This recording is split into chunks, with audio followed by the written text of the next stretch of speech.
warahmatullahi wabarakatuh.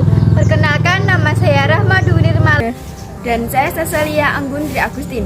Di sini kami akan membahas tentang biografi R.A. Kartini. Mari simak ulasan video berikut.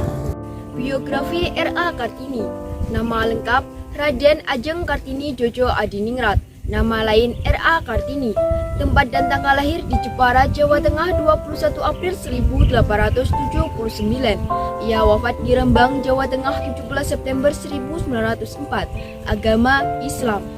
Nama orang tua ayahnya bernama Raden Mas Adipati Aryo Sosro Diningrat. Ibunya bernama M.A. Ngasirah. Ia memiliki saudara kandung yaitu R.M. Slamet Sosroningrat, P.A. Sosro Busono, R.A. Sulasti, D.R.S. R.M.P. Sosro Kartono, R.A. Sukmini, R.A. Gadinah, R.A. Kartinah, R.M. Muljono, R.A. Sumatri, R.M. Rawito. Ia memiliki suami bernama K.R.M. Adipati Aryo Singgi Djojo Adiningrat. Ia memiliki anak yang bernama Soesalit Djojo Adiningrat. Biografi singkat R.A. Kartini. Masa kecil R.A. Kartini. R.A. Kartini lahir pada tanggal 21 April tahun 1879 di kota Jepara. Nama lengkap Kartini adalah Raden Ajeng Kartini Djojo Adiningrat. Mengenai sejarah R.A. Kartini dan kisah hidup Kartini, ia lahir di tengah-tengah keluarga bangsawan, oleh sebab itu ia memperoleh gelar R.A. Raden Ajeng di depan namanya. Itu sendiri, Raden Ajeng dipergunakan oleh Kartini sebelum ia menikah. Jika sudah menikah, maka gelar kebangsawanan yang dipergunakan adalah R.A. atau Raden Ayu menurut tradisi Jawa. Ayahnya bernama R.M. Sosroningrat, putra dari Pangeran Aryo Jondro Negoro keempat, seorang bangsawan yang menjabat sebagai Bupati Jepara. Beliau ini merupakan kakek dari R.A. Kartini. Ayahnya R.M. Sosroningrat merupakan orang yang terpandang sebab posisinya kala itu sebagai Bupati Jepara. Ibu Kartini yang bernama M.A. Ngasirah, beliau ini merupakan anak seorang kiai atau guru agama di Telu Kawul, kota Jepara. Sejarah, Kartini merupakan keturunan dari Sri Sultan Hamengkubuwono ke-6. Bahkan ada yang mengatakan bahwa garis keturunan ayahnya berasal dari kerajaan Majapahit. M.A. Ngasirah sendiri bukan keturunan bangsawan, melainkan hanya rakyat biasa saja. Oleh karena itu, peraturan kolonial Belanda ketika itu mengharuskan seorang bupati harus menikah dengan bangsawan juga. Hingga akhirnya ayah Kartini kemudian mempersunting seorang wanita bernama Raden Ajeng Worijan yang merupakan seorang bangsawan keturunan langsung dari Raja Madura ketika itu. Dalam biografi R.A. Kartini diketahui ia memiliki saudara berjumlah 10 orang yang terdiri dari saudara kandung dan saudara tiri. Beliau sendiri merupakan anak kelima, namun ia merupakan anak perempuan tertua dari 11 bersaudara. Sebagai seorang bangsawan, ia juga berhak memperoleh pendidikan. Pendidikan R.A. Kartini. Mengenai riwayat pendidikan R.A. Kartini, ayahnya menyekolahkan anaknya di ELS, Europees Lager School. Disinilah ia kemudian belajar bahasa Belanda dan bersekolah di sana hingga ia berusia 12 tahun. Sebab ketika itu, menurut kebiasaan ketika itu, anak perempuan harus tinggal di rumah untuk dipingit. Pemikiran-pemikiran R.A. Kartini tentang emansipasi. Meskipun berada di rumah, ia aktif dalam melakukan korespondensi atau surat menyurat dengan temannya yang berada di Belanda, sebab beliau juga fasih dalam berbahasa Belanda. Dari sinilah kemudian ia mulai tertarik dengan pola perempuan Eropa yang ia baca dari surat kabar, majalah, serta buku-buku yang ia baca. Kemudian ia mulai berpikir untuk berusaha memajukan perempuan pribumi. Dalam pikirannya, kedudukan wanita pribumi masih tertinggal jauh atau memiliki status sosial yang cukup rendah kala itu. R.A. Kartini banyak membaca surat kabar atau majalah-majalah kebudayaan Eropa yang menjadi langganannya yang berbahasa Belanda. Di usianya yang ke-20, ia bahkan banyak membaca buku-buku karya Lois Coverus yang berjudul The Style Crash karya Van Eden Auguste Dawit. Agama harus menjaga kita daripada berbuat dosa, tetapi berapa banyaknya dosa diperbuat orang atas nama agama itu. R.A. Kartini. Ia juga membaca berbagai roman-roman beraliran feminis yang kesemuanya berbahasa Belanda. Selain itu, ia juga membaca buku karya Multatuli yang berjudul Max Havelaar dan surat-surat cinta. ketertarikannya dalam membaca kemudian membuat beliau memiliki pengetahuan yang cukup luas soal ilmu pengetahuan dan kebudayaan. R.A. Kartini memberi pengetahuan perhatian khusus pada masalah emansipasi wanita, melihat perbandingan antara wanita Eropa dan wanita pribumi. Selain itu, ia juga menaruh perhatian pada masalah yang terjadi menurutnya. Seorang wanita memperoleh persamaan, kebebasan, otonomi, serta kesetaraan hukum. Surat-surat yang Kartini tulis lebih banyak berupa keluhan. Ia mengungkapkan dalam tulisannya bahwa ada banyak kendala yang dihadapi perempuan pribumi, khususnya di Jawa, agar bisa lebih maju. Ia menuliskan penderitaan perempuan di Jawa seperti harus dipingit, tidak bebas dalam menuntut ilmu atau belajar, serta adanya adat yang mengekang kebebasan perempuan. Cita-cita luhur R.A. Kartini adalah ia ingin melihat perempuan pribumi dapat menuntut ilmu dan belajar seperti sekarang ini. Gagasan-gagasan baru mengenai emansipasi atau persamaan hak wanita pribumi itu dianggap sebagai hal baru yang dapat merubah pandangan masyarakat. Selain itu, tulisan-tulisan Kartini juga berisi tentang yaitu makna ketuhanan, kebijaksanaan dan keindahan, peri kemanusiaan dan juga nasionalisme. Inilah yang menjadi keistimewaan R.A. Kartini. Kartini juga menyinggung tentang agama. Misalnya, ia mempertanyakan mengapa laki-laki dapat berpoligami dan mengapa kitab suci itu harus dibaca dan dihafal tanpa perlu kewajiban untuk memahaminya. Teman wanita Belandanya Rosa Apandenon dan Estelle Stella Zeihendeler juga mendukung pemikiran-pemikiran yang diungkapkan oleh R.A. Kartini. Sejarah mengatakan bahwa Kartini diizinkan oleh ayahnya untuk menjadi seorang guru sesuai dengan cita-cita.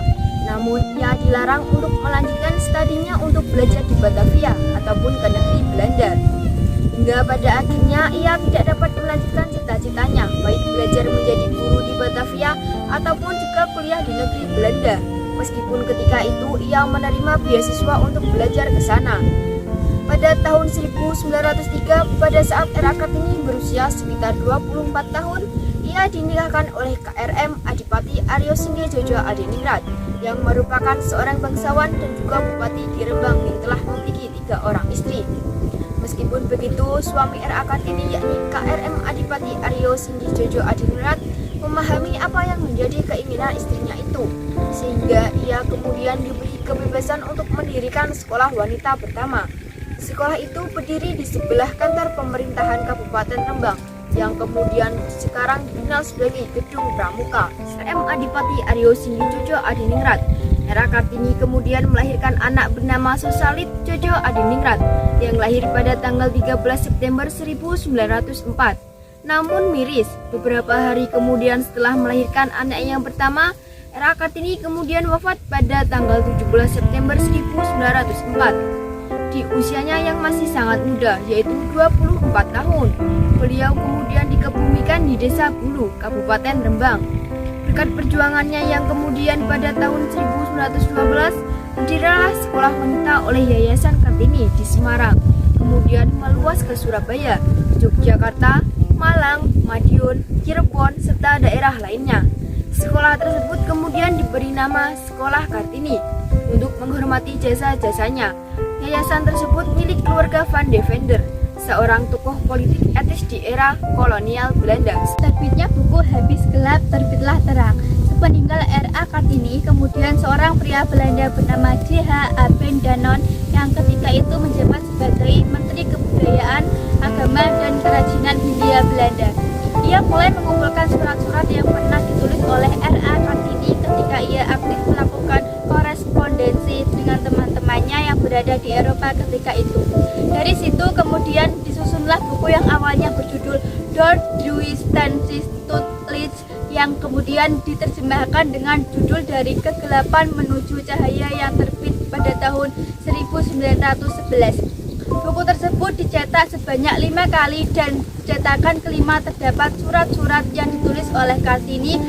Pemikiran-pemikiran yang diungkapkan olehnya kemudian banyak menarik perhatian masyarakat ketika itu, terutama kaum Belanda, karena yang menulis surat-surat pemikirannya banyak mengubah pola pikir masyarakat Belanda terhadap wanita pribumi ketika itu. Tulisan-tulisannya juga menjadi inspirasi bagi para tokoh-tokoh Indonesia kala itu seperti W.R. Supratman. Beliau kemudian membuat lagu yang berjudul Ibu Kita Kartini. Inilah yang menjadi salah satu prestasi dari R.A. Kartini. Atas jasa R.A. Kartini, Presiden Soekarno sendiri kala itu mengeluarkan instruksi berupa keputusan Presiden Republik Indonesia nomor 108 tahun 1964 pada tanggal 2 Mei 1964 yang berisi penetapan Kartini sebagai pahlawan kemerdekaan nasional. Soekarno juga menetapkan hari lahir Kartini, yakni pada tanggal 21 April diperingati sebagai Hari Kartini sampai sekarang ini. Munculnya perdebatan surat-surat yang ditulis oleh Kartini. Banyak perdebatan serta kontroversi mengenai surat-surat yang ditulis oleh Kartini. Sebab hingga saat ini sebagian besar naskah asli surat Kartini tak diketahui keberadaannya. Sejak keturunan J.H.A. Bendanon pun sulit untuk diajak oleh pemerintah Belanda. Banyak kalangan yang meragukan keberadaan dari surat-surat Kartini. Ada yang menduga bahwa J.H.A. Bendanon melakukan rekayasa surat-surat Kartini. Kecurigaan ini didasarkan pada bukti Kartini yang terbit pada pemerintah kolonial Belanda menjalankan politik etis di Hindia Belanda pun merayakannya bersama dengan Hari Ibu yang jatuh pada tanggal 22 Desember. Alasan mereka adalah agar tidak pilih kasih, sebab masih ada pahlawan wanita lain yang tidak kalah hebat perjuangannya dengan Kartini seperti Dewi Sartika, Cut Nyak-din, Martha Christina, Tatu, dan lain-lain. Menurut sebagian kalangan, wilayah perjuangan Kartini itu hanya di Jepara dan Rembang saja. Kartini juga tidak pernah mengangkat senjata melawan penjajah kolonial. Keturunan R.A. Kartini hingga saat ini. Seperti diketahui, sebelum wafat R.A. Kartini mempunyai seorang anak bernama R.M. Soe Salit Djodjoningrat, hasil pernikahannya dengan K.R.M. Adipati Aryo Singgi Adiningrat. Anak Kartini yang bernama Soe Salit Djodjoningrat sempat menjabat sebagai Mayor Jenderal pada masa kedudukan Jepang. Ia kemudian mempunyai anak bernama R.M. Budi Setio Soe Salit, cucu R.A. Kartini yang kemudian menikah dengan seorang wanita bernama Rai Sri Biatini Budi Setio Soe Salit. Dari hasil pernikahannya tersebut, beliau mempunyai 5 orang anak bernama Cicit R.A. Kartini yang masing-masing bernama R.A. Kartini Setiawati Soe Salit, kemudian R.M. Kartono Budiman Soe Salit, R.A. Rukmini Soe Salit, R.M. Saminguen Bawadiman Soe Salit, dan R.M. Rahmat Harjanto Soe Salit. Film Kartini, kisah dari perjuangan dari R.A. Kartini sudah pernah diangkat ke layar lebar. Tercatat sudah ada 3 film yang mengangkat mengenai sosok dari R.A. Kartini seperti film berjudul R.A. Kartini yang dibuat pada tahun 1984. Film itu menceritakan Kartini memperjuangkan menginspirasi kaum wanita pada masanya. Ria Pramodia Ananta Toer, Kartini surat-surat kepada Nyi R.M. Abindanon Mandri dan suaminya. Aku mau feminisme dan nasionalisme, surat-surat Kartini kepada Stella Z. Hendeler 1899 sampai 1903. Film Kartini, kisah dari perjuangan dari R.A. Kartini sudah pernah diangkat ke layar lebar. Tercatat sudah ada 3 film mengangkat mengenai sosok dari R.A. Kartini seperti film berjudul R.A. Kartini yang dibuat pada tahun 1984. Film itu menceritakan Kartini memperjuangkan emansipasi kaum wanita pada masanya. Kemudian ada juga film yang berjudul Surat Cinta Kartini yang dibuat pada tahun 2016 dan yang terbaru berjudul Kartini, sebuah film dirilis pada bulan April yang mengisahkan sosoknya. Film ini disutradarakan Hanung Bramantio dan sosok Kartini diperkenankan oleh Dian Sastrowardoyo. Buku-buku R.A. Kartini, Hadis Gelap Terbitlah Terang, Surat-surat Kartini, Renungan tentang dan untuk bangsanya, Letters from Kartini, An Indonesian Feminist 1900 sampai 1904, Panggil Aku Kartini Saja, karya Pramodia Ananta Toer, Kartini surat-surat kepada Nyi R.M. Abindanon Mandri dan suaminya. Aku mau feminisme dan nasionalisme surat-surat Kartini kepada Stella Z. Handelaar 1899